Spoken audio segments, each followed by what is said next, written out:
原來銷售唔係推銷啦，而係要幫我嘅潛在客戶咧係睇得到我所銷售嘅服務或者產品嘅價值。真心覺得呢個課程係每一個想做有影響力嘅導師嘅一個好重要嘅轉折點啦。我自己本身而家咧就係做緊家長領導力嘅一個轉化計劃，係一個家長嘅訓練課程。上課前遇到最大的問題是什麼？我上堂之前，我覺得我自己唔係好識得創造課程，至到去推廣我個課程。我唔知道點樣令到家長咧會感覺得到啊，我真係需要呢個課程啊，因為唔係話你嘅課程好咧，你嘅潛在客戶就會俾錢去買噶嘛。另外就係我覺得無論係做宣傳啊、做課程或者係喺回應家長，其實好似碎片化咗。老師在上課了過後呢，你有解決到這些問題嗎？我覺得解決咗好多我嘅問題嘅。我自己最深刻印象嘅呢，就係 KK 老師教我哋做價值嘅堆疊啦。我以前只會講我自己嘅課程有幾咁好，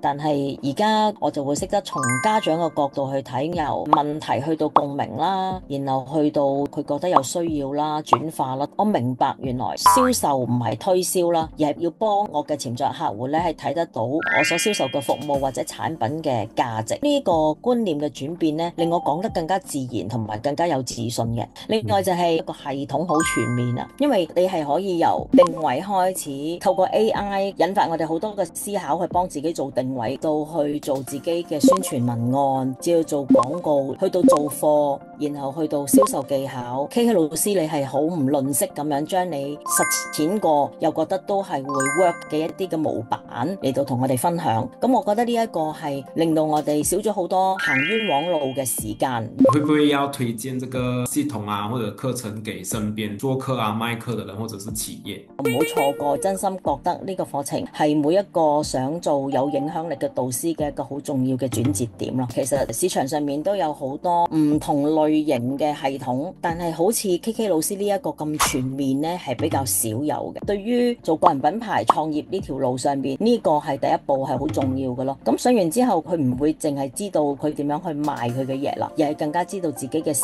命同埋定位啦。喺 KK 老師你教呢3日裏面呢，我哋有幾十人啦，我哋每個人嘅起點同埋進度都不同，但係你係非常非常之有耐性，你係會手把手咁樣帶住我哋一齊行咯。無論係 KK 老師本人或者係佢嘅團隊，其實每一個人都係相當之友善同埋好樂於去幫助我哋。當我哋有問題問，其實你哋係隨